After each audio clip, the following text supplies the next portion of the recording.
अच्छा बेटा अब आपके पास क्वेश्चन नंबर 4 की जो स्टेटमेंट है आपके पास क्या है, पहले रेक्टेंगल दिया गया था क्वेश्चन नंबर 2 और 3 के अंदर, 4 और 5 के अंदर उसने ट्रायंगल को दिया है।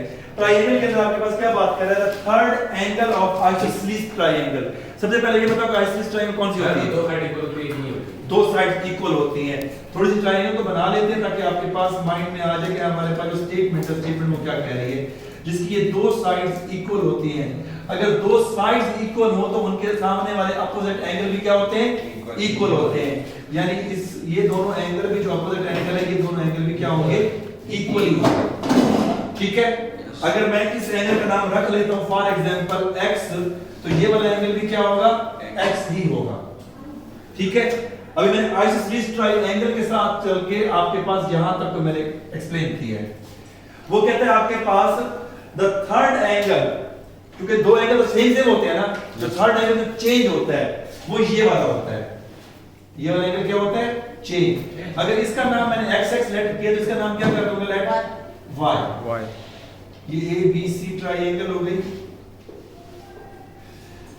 अब लेट क्या करेंगे, let the same angle, let the आपके पास लेट द एंगल्स, बल्कि से let the name of the angles कर देते हैं।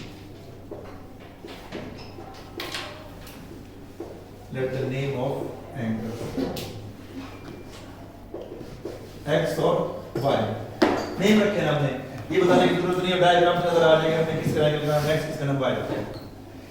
अब आपके पास क्या कहता है, the third angle of isosceles triangle 16 less than the sum of two equal angles। ये पॉइंट आपके पास सोचने वाला है, जो इक्वेशन बनाई गई है। आपके पास जो कंडीशन लगाई है, फर्स्ट कंडीशन, आप अपनी तरह सोच के मुताबिक बताओ क्या कह रहा है। 16 less than the sum of two equal angles। वो कह रहा है दोनों को माइनस करेंगे तो दोनों को प्लस करेंगे तो ये आएगा। ठीक है, जब दोनों को प्लस करेंगे, कौन से दो प्लस करेंगे, जो इक्वल है। तो x और x को जब दोनों को ऐड करेंगे क्या हो जाएगा, 2x। ठीक है, अब थोड़ी सी बात को समझना है कि ये 2x sum of the two equal angle जो है, जो थर्ड एंगल है, थर्ड एंगल आपके पास क्या है, y। अब इसका मतलब ये होता है कि आपके पास इक्वल है ना, तो इक्वल की साइन डाल देते हैं। और 16 और थर्ड एंगल क्या है, 16 लेस है, y16 है। तो y16। अब यही चीज मेन आपके पास है, मैं यहां पे लिख दिया मैंने y, आगे क्या लिखूं, y minus 16। अगर आप कहते हैं कि y minus 16, मैंने आपकी बात को मान लिया, क्या ये बात सही है? अगर मेरी बात सुने, अब इक्वलिटी की साइन दरमियान में डाल रहा हूं, मेरे पास कहने का मतलब ये कि ये 2x है, मेरे पास ऑलरेडी 16 लेस है, और 16 मेरे पास से और निकाल दिए जाए तो क्या इक्वल होंगे? जब प्लस करना पड़ेगा। y plus 16। देखो ना, बात सुने, क्योंकि आपके पास कितने लेस है, मैं कहता हूं जो आपके पास जो अमाउंट मेरे पास है, फॉर एग्जांपल वो आप दो बंदों के अमाउंट को मिलाया जाए तो मेरे पास कितने लेस हैं, 16। और अगर मैं तब इक्वल होगा अगर मुझे 16 मिल जाए, अगर मैं 16 माइनस करूंगा तो और कम हो जाएंगे ना, तो मुझे क्या करना पड़ेगा, प्लस 16। बात समझ आई, प्लस क्यों की है? जी सर। अब मुझे इक्वेशन बनाने के लिए क्या करना पड़ेगा, 2x इक्वेशन नंबर 1। दूसरी इक्वेशन के बारे में उसने कुछ भी नहीं बताया, दूसरी इक्वेशन कैसे फाइंड करें? सर उधर माइनस मिला, 2x minus 1। तो बेटे ये y जब इस तरफ जाएगा तो क्या हो जाएगा, ठीक है, इक्वल साइन इस तरफ गए। दूसरी इक्वेशन के बारे में कुछ भी नहीं कहा, दूसरी इक्वेशन कहां से लाएं? सर ये फाइंड 3 एंगल्स ऑफ 3 angles। एक इक्वेशन तो हमारे पास दे दी, पिछली इक्वेशन के अंदर सवाल के अंदर उसने पैरामीटर दे दिया था, हमने पैरामीटर से ले लिया था, अब मुझे कुछ भी नहीं बताया। दूसरी इक्वेशन कहां से निकालेंगे? सर ये 3 एंगल फाइंड करें, a b c। Find 3 angles जो है, दो इक्वेशन निकाली है ना, एक इक्वेशन बन गई, तो दूसरी इक्वेशन के लिए क्या करें? इसके आंसर सोच के बताएं, आप मुझे बताएं, तीनों मार्क क्या कहते हैं? जी है सर।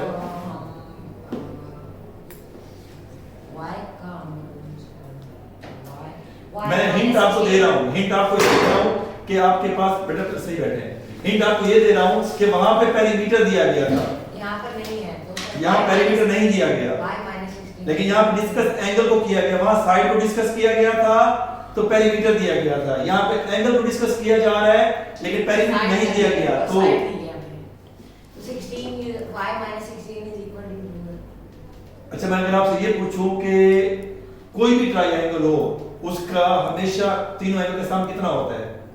180 180 होता है। तो आपके पास वहीं से हिंट मिल नहीं रहा? भैया सर भैया मैं आपको दोबारा बताया भी है अभी कि वहां पे साइड्स थी तो पेरीमीटर का जिक्र किया उसने। यहाँ पे एंगल को डिस्कस कर रहे हैं तो आप एंगल का सम देखें जी सर। और तीनों एंगल का सम कितना होता है? 180। तो दूसरी इक्वेशन हमारे पास क्या बन जाएगी?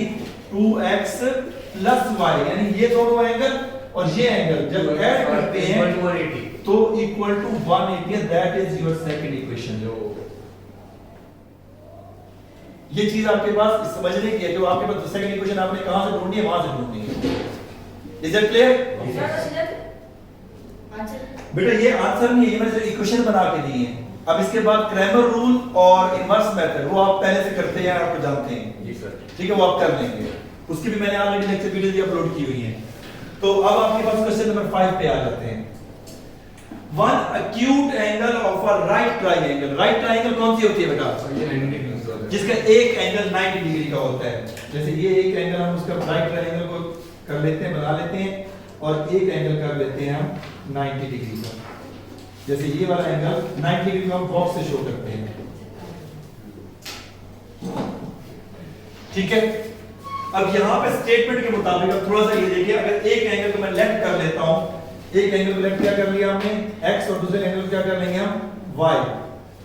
लेकिन x और y करने से पहले मैं थोड़ा स्टेटमेंट को पढ़ना चाहता हूं। The acute angle of a right triangle, क्योंकि ये दोनों एक्यूट होते हैं। एक्यूट एंगल कौन से होते हैं? लेस देन 90, और ग्रेटर देन 90 को क्या बोलते हैं? ऑब्ट्यूज ट्रायंगल बोलते हैं। अब ये दोनों एक्यूट हैं, वहां दोनों बराबर थे, दोनों बराबर भी नहीं है। ठीक है, बट एक्यूट है, लेस देन 90 है। वो कहते हैं कि आपके पास वन एक्यूट एंगल इज 12 मोर। कितना ज्यादा है? 12 more than the twice of the other acute angle. दूसरे एंगल का ट्वाइस भी ले लें तो उससे वो 12 मोर है। यानी फॉर एग्जांपल इससे बड़ा एंगल हमारे पास, अगर मैं इसको लेट कर लेता हूं x और इसको क्या लेट कर लेता हूं y। ठीक है, अब आपके पास ये हो गया x और ये हो गया y, दरमियान में मैं इक्वल की साइन लगाना चाह रहा हूं। अब इस स्टेटमेंट को फोकस करूंगा। वो कहता है अगर इस x को देखने डिस्कस कर लें, फॉर एग्जांपल ये x कितना ज्यादा है आपके पास? 12 मोर है। कितना? 12 मोर है than the twice of the other. अगर ये मोर है तो मुझे इसमें से x को प्लस करना पड़ेगा या माइनस करना पड़ेगा? 12 माइनस, क्योंकि मोर है ना, ताकि इक्वल लाना। और दूसरे के साथ क्या करना पड़ेगा? Plus multiply, twice multiply. बात समझ आई कि ये एंगल कितना ज्यादा था? 12। इसलिए 12 माइनस कर दिया इक्वल करने के लिए। और दूसरे एंगल के साथ वो क्या कह रहा था? ट्वाइस, तो उसे मल्टीप्लाई बाय 2 कर दिया, और दोनों में साइन क्या आ गई? इक्वल की। इक्वेशन क्या बन जाएगी? x minus 2y। इसकी सेकंड इक्वेशन क्या बनेगी? सेकंड इक्वेशन के बारे में फिर कुछ नहीं बताया उसने। अरे पूरा 180 बनता है ना, तो वैसे 180 बनता है पूरा।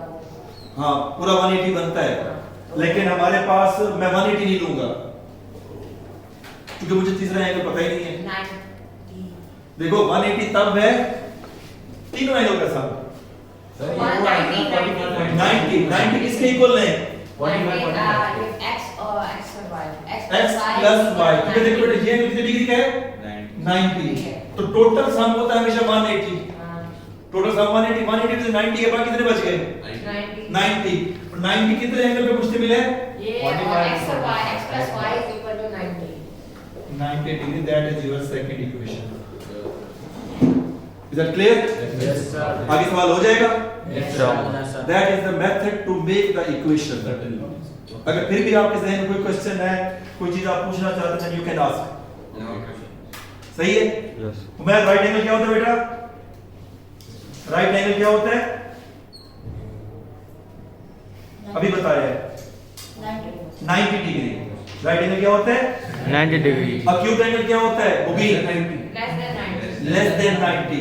टोटल सम कितना होता है किसी भी ट्रायंगल का? 180। और इसी तरह से आपके पास पेरीमीटर में कितनी आ जाती है हमारे पास साइड? पेरीमीटर किसे कहते हैं? Outside of sum of the boundary. अगर इसका पेरीमीटर कहेंगे तो AB प्लस आपके पास BC plus CA, that is the perimeter. उसको वो करते हैं Pythagoras theorem sir find. Circle Pythagoras theorem हमारे पास होता है कि अगर कोई एक साइड की लेंथ फाइंड करनी हो सर वो फाइंड किया ना। तो, लेकिन अभी हम साइड की लेंथ नहीं ले रहे, हम यहाँ पर सिर्फ एंगल को डिस्कस कर रहे हैं। सर्कल का सर्कमफ्रेंस होता है। क्लियर? Yes sir. ठीक है बेटा, राइट।